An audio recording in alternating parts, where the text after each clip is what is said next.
Wait You for gotta it make to sure we pop. keep touching it. Hello, good morning. Good morning, everyone. Good morning. How is everyone doing? How are y'all doing? I'm all right. What about you?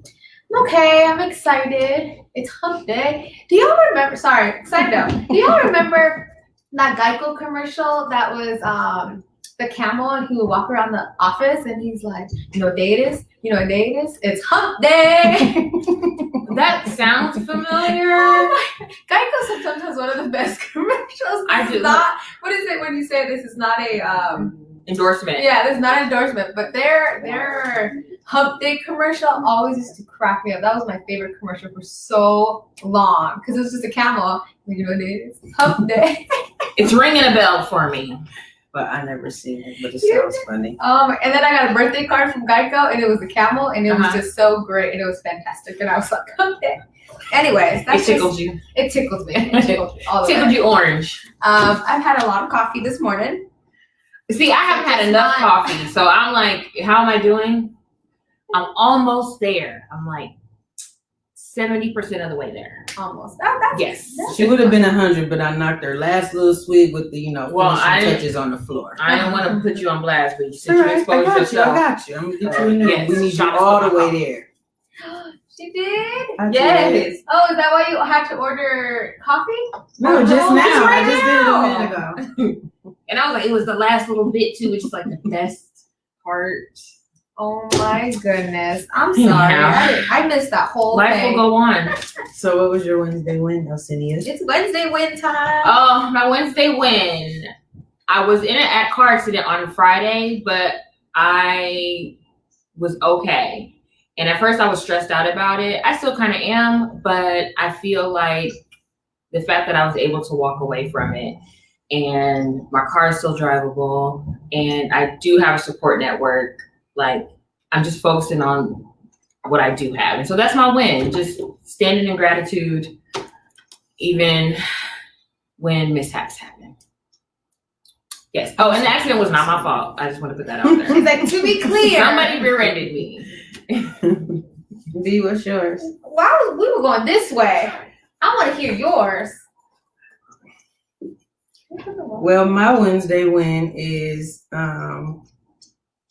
I said that I hope that Isaiah would be walking before his first birthday. And so he started last month when he was 9 months, but he is like running now. And so we had a running 10-month-old. So that's my Wednesday win. Nice. Have a walker before 1. I don't think I desired that. That's 10 funny. months already? Mm-hmm. I Turned want 10 months on the 5th. Wow. I felt that way, but I was proud this time because I would still be proud. Yeah, I would still be proud, but I'm like, now sit down. This is because I knew it was coming. See, that's what I'm Man. nervous about now. Yeah, you have 3. Fun time. I'm so They outnumber you. nervous. They really do. Plus the dogs and stuff. Lord Jesus, I'm already having a hard time with the So dogs. what you got to do is have one that is always on your side. You sabotage them against the other. I'm kidding. I'm kidding. You know what? I think I have my one then. You do? Okay. Definitely, I think that would be Scarlett because she's the one that mom. Teen mom. Yeah, because she's the one that's like, you stop doing that or don't do that. So she's really a whole mom. But my Wednesday went, oh my goodness, y'all. I'm a big Bad Bunny fan. Oh. And he came out with this album, and I said, I'm going to go to his concert when COVID is over. And I'm like, I don't care how much money I have to pay. Me and Scarlett, please don't judge me. I'm not a bad mom, but Scarlett loves Bad Bunny too. Mm-hmm. I was like, me and Scarlett are gonna go get front row seats and just enjoy it after COVID and just enjoy his whole concert. But because it's been taking so long, he actually just did this live stream. He actually did this whole truck through the streets of New York. So I was jealous because I'm like, I wish I could be in New York right now. Because I sure would be getting my workout, chasing that truck. But Sunday, I had my sister over. I had my best friend over, her fiance. And that's my concert crew. Like, we go to all the concerts together, us 3, her fiance just joined us. So, so it was good because it felt like a little bit of normal. Being normal again and doing all these things, but we definitely had a good time. My sister was a whole bartender, and I just kind of watched them. I was gonna say, what? No, I watched them. I've never been like like a beer person either. Mhm. So they went all out with the micheladas. Oh, okay. And my sister, like the whole thing, like the candy and everything. And I'm like, oh, this is like cute Instagram pictures. But I'm not a fan of that either way. So I was like, it just looks cute. But I enjoyed the food that I made because I actually made food because I was so excited. I moved the big TV into the living room. Like had the drinks. I made food. It was such a good time. And you guys had a little party. We had a little party. Scarlett, for those who have me on Facebook, y'all saw Scarlett was like dancing. Natalie fell asleep in front of the TV. What? She full on fell asleep in front of the TV, and the TV was loud, but it was great. It was good. Great, I'm glad. Yeah, but you know, Hispanic Heritage Month. That's how we win. But we're at the end of September, y'all. Can you believe that? The end of September, and so one thing that I always think about when we're like at the end of September is a time for us to do our census where it's coming to a close. Mm-hmm. So September, are we 30 days or 31 days? 30. September 30th is the last day you can do the census. And I have to push that out there because it's so important for everyone to do the census, for, you know, everyone get counted, count your housemates or roommates, whatever y'all call them, just get them counted. Yes. It is so important, especially for issues like, you know, to get funding for affordable housing. The census, I wrote this down. The census funds Section 8 housing vouchers, Section 8 assistant payment programs, and public and Indian housing. And that's just some of the things that it funds. So we need to make sure that we get counted this year for, you know, for programs like this, because it helps everyone. It helps our everyday folks, you know, get there. Get some assistance. Yes. Since we are talking about housing this week, I'm about to say this season, this week, it made me think about one, we're talking about affordable housing, and we think about like the housing crisis in California, and what immediately popped into my head was, I don't know, do you guys watch Insecure? I don't. I'm not a TV person. I'm sorry. I don't want to hang out with these people. I try to watch more TV. Scandal. Oh my gosh. Okay. Well, so for all my Insecure fans out there, so do you remember the season when, I think it was season 2 or season 3, basically Issa was homeless, and I think at one point she was working a couple jobs, but she still couldn't afford to live out on her own. So she slept with her brother for like a day. She couldn't stay with her best friend because, you know, her and Molly have issues, for those who know. And so then she ended up sleeping on an ex-fling's couch. And that just made me think about how a person could be working 2 jobs and still not be able to afford to live on their own, be able to afford their own place. And that is just so wild to me. Like, it was funny in the context of a TV show, but it was that's real life. That's people's real lives, not really being able to afford that or having to have roommates. You know, a lot of times people like to judge people. You're like, oh, you're 35 and you have roommates, but literally you cannot afford a space on your own because housing costs are astronomical, especially if you want to live somewhere decent. And live somewhere where you have quality housing, which I think goes hand in hand with affordable housing, because that's really the crutch of it, right? You could quality, affordable housing, right? Can I sleep in a shed? Yes. Do I want to? No. Is it safe? No. Do I feel protected from the elements and somebody who would steal my belongings? No. So it goes hand in hand, the affordability and the quality.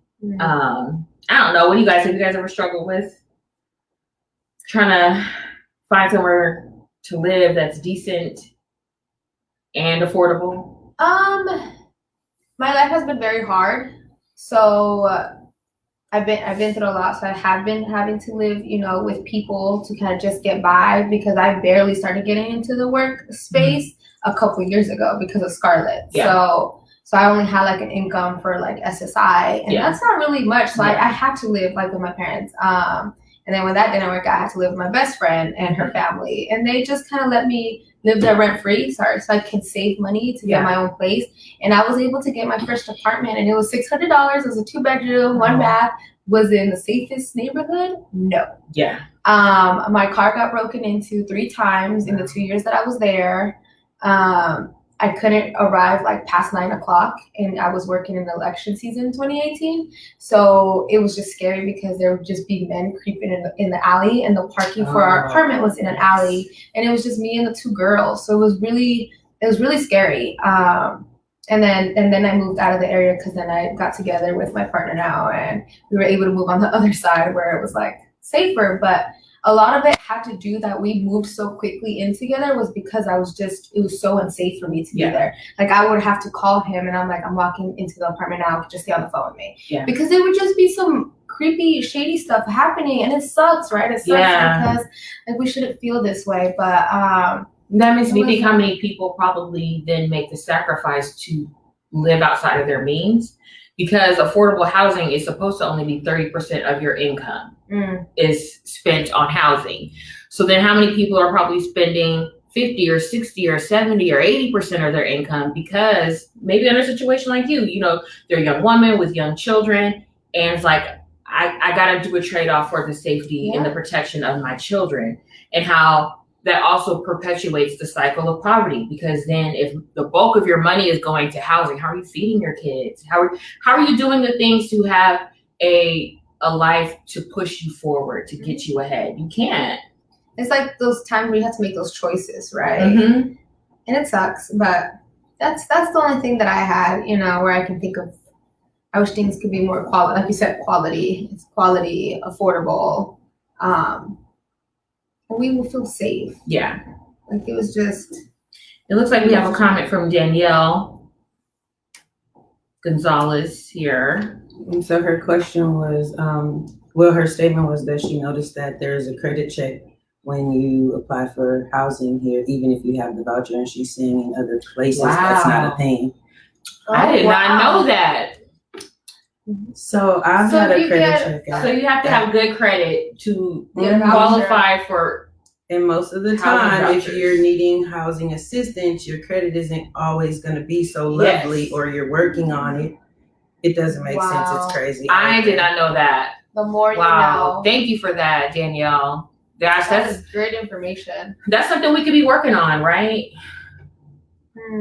That just sucks, because I feel like people who are really struggling are, you know, it is an issue because our credit, you know, our credit score defines everything. And for me, that sucks. I didn't grow up knowing that. Mm-hmm. So of course, when I was 18, I made some dumb mistakes here and there. I'm still paying for it. Absolutely. 10 years later, I'm still paying for it. And it's just frustrating. Like, I can't put a place under my name right now. I can't do this. I can't do that. It's a. But not having good credit should not mean you have nowhere to live. That's just the bottom line. Gosh, that's so unfortunate. I never knew that. Mm-hmm. But you know, speaking of all of these challenges we have had, we do have one of our ambassadors on the phone with us today? Mm-hmm. Who is it, Selena? Mm-hmm. Selena, you there? You want to do an introduction for me? Selena, you there? Yeah, we can hear you. Welcome to Walk It Like You Talk It. I'm Alcinia. I'm Brenda. And Shonda. Hello, nice to meet you guys. How are you doing today? We good. How are you? Okay. I could be better, but I'm okay. Hey, I hear you. Shonda, you want to go ahead and... Well, we just want to thank you for joining the call, and we're going to get right into it so people will have a full understanding of how affordable housing is very important. And so my first question for you, Selena, is how has not being able to have affordable quality housing affected you and your kids' quality of life? It's affected us a lot. I have a 17-year-old and I have a 3-year-old. It's hard. It's real hard. Staying with family and not having your own space is real hard. And so where are you currently living now? I'm at a family member's house. And is that because you can't afford a place of your own right now? Yes, ma'am. That's exactly why. Well, I had housing, but they originally wrongfully. The manager didn't like me anyways, so she just found any little thing just to evict me. So, Wow. mind you, I was pregnant with my smallest baby. Wow. Can they evict you when you're pregnant? I guess so. Yeah, they sure can because they did me. Oh, and the reason man. why was because I didn't have my gas on, and that's when I guess one of their rules. But I explained to her I wasn't working, I was pregnant, and she said she didn't care, and she just evicted me. Mm. And ever since then, I've been couch hopping with my kids. So, that's a little deep. Mm-hmm. Are you able to give us a brief summary, if you can recall, kind of how the application process worked, like what things they required of you, what things that you were that they provided for you? Well, how I got my housing was because I went into Family Promise. They helped a lot. I love them for life because they helped me out a lot. But they did the process for me. I just filled out the application. Just they asked for your social, how much you make, what are you going to be doing, and are you looking for work? Are you trying to better your education? They're just trying to see that you're trying to move forward with your life and not just sit there and just, like they like to say, live off of that. So, Lena, you said that they gave you requirements to keep your gas on. The gas and light, yes. Mm. And then when you did the application process, did they explain that portion to you? No, they did not. And then what? So that is making me think about, because I don't want to feel like we're drilling you with questions. I just want to get to know. I want to understand. Yeah, I want to have a conversation about like what your experience has been like. So since the pandemic has been going on, what has your housing experience been like since then? You said you're staying with a family member. Yes. Did the pandemic affect where you were living before, or how was that? I was living at the same place before the pandemic hit. Okay. And when the pandemic hit, I really had to stay because we came out positive for COVID. Oh, so, really? Yeah. So yeah. How are you doing now? I'm okay. It's the after effects of it is just like a lot of back pain. Mm-hmm. And just, I was already asthmatic. I've been asthmatic my whole life, but it's like showing my breath. I can't really do too much. Mm-hmm. So it's just like, and I have an active 3-year-old, so I have to constantly be moving. Yeah. Yeah. So yeah, it's just kind of difficult with not having my own space. Hold on, Mama's on the phone, okay? And not having my own space to, where she can just play, or my 17-year-old have her own room to go into. Yeah. She's talking on the phone. Yeah, it's affecting me a lot. I'm hanging in there. Like I said, I could be better, but hey, I thank God I woke up this morning. Absolutely. Positivity, yes. That's just, so with the housing situation that you went through, are you eligible to get back into housing? How do you know how that would work for you? They told me I had to wait 5 years. Really? 5 years because you didn't have your gas on? Yep. Wow. Mm-hmm. And it's only been 3 because I was pregnant with my baby. Wow. Got it. She's 3, yeah. So I have no way, unless I can magically get on the Section 8 list, then I'm screwed. I can't do nothing. And I kind of really want to talk about that real quick. That's also a wait, right? I think, Shonda, how long does the Section 8 list open to do applications? So I don't know how long it actually opens, but since I've been here at Make It Work and I've been doing research and homework, it's only open one time. And I found it kind of shady because it was actually 2 days.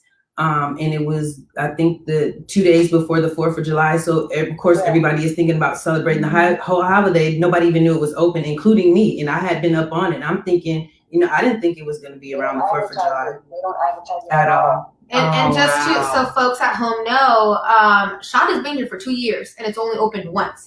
And it's my understanding, and it's just open for a wait list. Yes. It's not even Nothing's open. moving. Yeah, it's not just even more open people for applying. You. Yeah, to get approved for Section 8. It's opened up so you can wait. Wow. And just think how many people are in between, right? Who people's quality of life is affected. Like we were talking about, your 3-year-old and your 17-year-old, and really that doesn't give them the space or you the space to think about your next steps.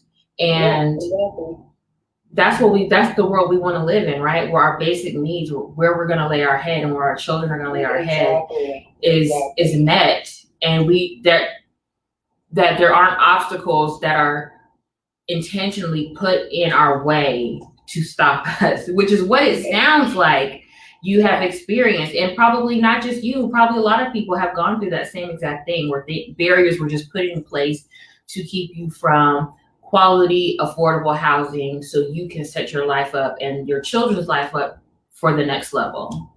Exactly. Wow.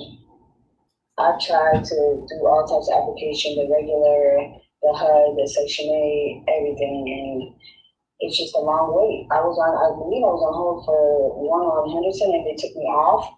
I'm like, okay, so what am I supposed to do now? Wow. Yeah, it's crazy. Well, Celine, is there anything else you want to share with us about your story, your experience? It's a struggle every day. Like you said, keep it positive. I have a 3-year-old and a 17-year-old that's graduating this year, so I have to stay positive with them, for them, and for myself. And also, I'm an upcoming businesswoman, so I have to do something. I can't just sit here and just, like they like to say, live off of them. Mm-hmm. We have a question from one of our Facebook users, Selena, and they asked, what would have made the application process easier? So as somebody who's been through it, what do you think would make the housing application process easier for you to, get into some housing? There is no easier way. You have to go by their rules, or if not, you're out of there. I know, but what could they do differently? Like if you were going to design it, what would you have people do? Okay, well, if you're going to affordable housing, obviously you know that they either not working or they have low income. So don't ask them to, okay, well, you have to maintain your lights or your gas on to be able to live here. That should just be included in there. Oh, okay. I see that. Yeah, absolutely. So with the housing voucher, include utilities. Exactly. And they do give stipends for utilities, so I don't know how the process works, but I could see that being one and the same. Yeah.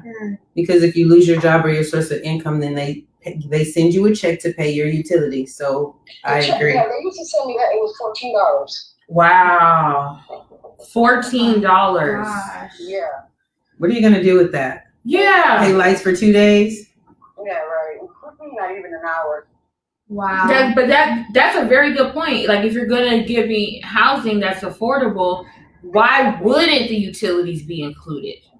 And if you call it low income housing, why would you expect somebody to keep on lights and gas when it's low income housing? Yeah. That just pissed me off because $14. like I feel like for folks who only have those $14, like I can just imagine the way that you would be living, right? Like you can't turn on your AC, right? Or don't put it higher, or turn off all the lights. Like you would have to live like in a controlled kind of. You would essentially still be living without utilities. Exactly. It's just turned on. Open the windows. Yeah. Right. Just to keep a roof over your head to be compliant. Wow.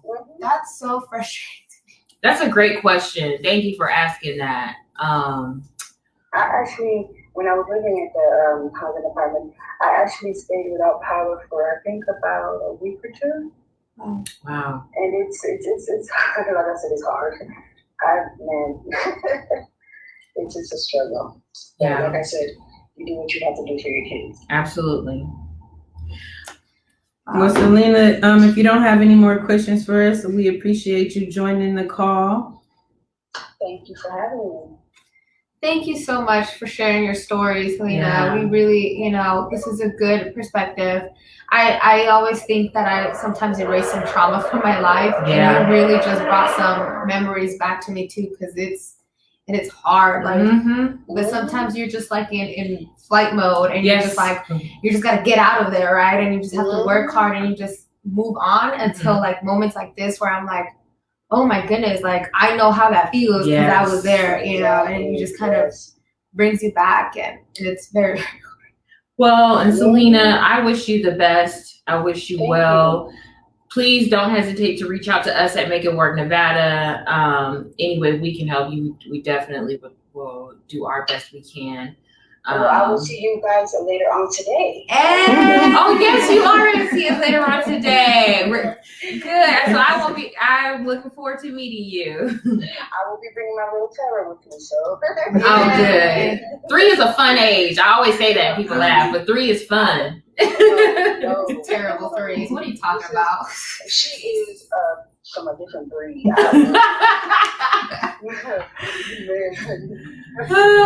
We're excited to see you. Thank you. I'm excited to meet you guys too. All right. Selena. Bye, Selena. Bye. Bye. Wow. Man. Her Tears story. almost came out. Man. Jesus. That's just so frustrating, and people don't think about it like that, right? And then some people also don't even think that it could happen to anybody. Yeah. Like, literally right now, I'm just noticing I even have an affordable housing story, right? Yeah. And I've been here 2 years. Oh my goodness. But it's wow. I'm just in shock, and I'm really speechless at this moment. Same, because I'm even thinking about going back to Selena telling her story, the quality portion of it that's still there, even with public housing, right? It's like, oh, we'll give you a $14 stipend, but what quality are you living in if you only get $14? Yeah, Brenda definitely. I mean, I'm not like blind to the situation, but she put it into a better perspective for me. She was like, when she was explaining how the person must have to live, like you can only use your oven 1 day a week or turn the air on this, like, yeah, that's crazy. Yeah, I couldn't even imagine. But and her story isn't, one of the things that I kept coming back to is her story isn't probably isolated. There's probably a lot of people who are like that, and we just have to make the decision that the world we want to live in means mothers have somewhere to live with their children. You know what I mean? That at the end of the day, you have a safe place that parents have a safe place for their children to sleep and to learn, especially now with COVID, and to just grow up. And I think that's just such a bare minimum thing. But in our minds, for some reason, I don't know, I guess we just think that people have to deserve the basics in life, like your basic humanity. Okay. Yeah. Also, not just safe, right? Because I'm thinking about like moms who probably get together and like are renting a house in like Summerlin, right? Because they're thinking safe. But then, how is that really like a life you want to live, where you have to share a space with other families and other kids just because you wanted that safe part of it? So it just. Safe and affordability. I actually have a friend here in Vegas, Sylvia. Hi, Sylvia. She has older kids that are grown and moved out, and then she has 2 little kids. And we talked about moving in together because it's so expensive. And she actually lives out in Blue Diamond now, but she's even telling me like she's looking for elsewhere because she has to have a roommate now. And it's really hard for her because her husband passed away this year too. So, I mean, you're just adding layers and layers on. She could be that person needing affordable housing pretty soon here if her roommate moves out. Yeah. And it just makes me think about how housing perpetuates the cycle of poverty. And it's like, once you get under it, you cannot get on top. Like it's so hard to get stuck. But it makes me think of the story that you were telling me yesterday of the group of families who bought some land too. Because I feel like they can make that affordable, safe, and it's just like a neighborhood, right? Like that they get to control. Exactly. Well, they'll just take care of each other, and that's the other part. It's like when you're looking for quality, affordable housing, how many people of color have to look outside of their neighborhoods because the upkeep isn't the same in our neighborhoods, right? The street sweepers and, all those different things, the landscaping doesn't make a neighborhood that you feel like, oh, this is safe. So all of these things go into the quality part. And gosh, housing is such a big thing. We could probably talk about this all day. It looks like we are going way over time. So just really quick, you guys. We are going way over time. I want to share some of the things that we're doing before we leave. We are celebrating Hispanic Heritage Month this month, y'all, at our rent party Thursday. We want to see y'all nice folks there. This Thursday. Be there or be square. I just want to bring it back real quick. Make It Work Nevada, we work on changing policies, and affordable housing is one of the issues that we're always fighting for and trying to, make it better. So we're always definitely collecting stories like Selena's, collecting stories of your personal experiences here in Nevada, because we do need to ramp up these stories, and we do want to give you a seat at the table to bring your stories so that we can fight to change these policies to prove that this is a real issue for our folks. So please, if you have one, email us, info@makeitworknevada. Go to our website, makeitworknevada.org. There's a form there that says build power with us. Building power with us is sharing your story. Can start with sharing your story. And we really need all of y'all to really get to this issue and really fight for it and make it better so we can all, be in the world that we want to live in. Absolutely. So please, just go to our website, share your story, build power with us, join us, and we really need your help. We really, really need you all to just share your story if you can. Anything else, ladies? Just start ramping. Yes, that's tomorrow, right? Yes, tomorrow's Thursday. Join us for our rent party. Go to our Facebook page. All the details should be there. Join us. Come with your favorite recipes, and we're just gonna have a good time. I'm sure we'll talk about like the things, but we're just gonna enjoy each other's way more casual. And we hope to see you there. And please do your census. Yes. This is a great story to please do your census. It funds, programs like Section 8, which apparently we need more funding because they're only opening their application once every 2 years. So please do your census. We really need everyone to get counted. The last day to get self-counted is September 30th. So make sure you do that. Yep, that's like next week. So please, y'all, we appreciate you. Y'all are great. Have a good Wednesday. We'll see you next Wednesday. Bye. Oh, and Mims next week.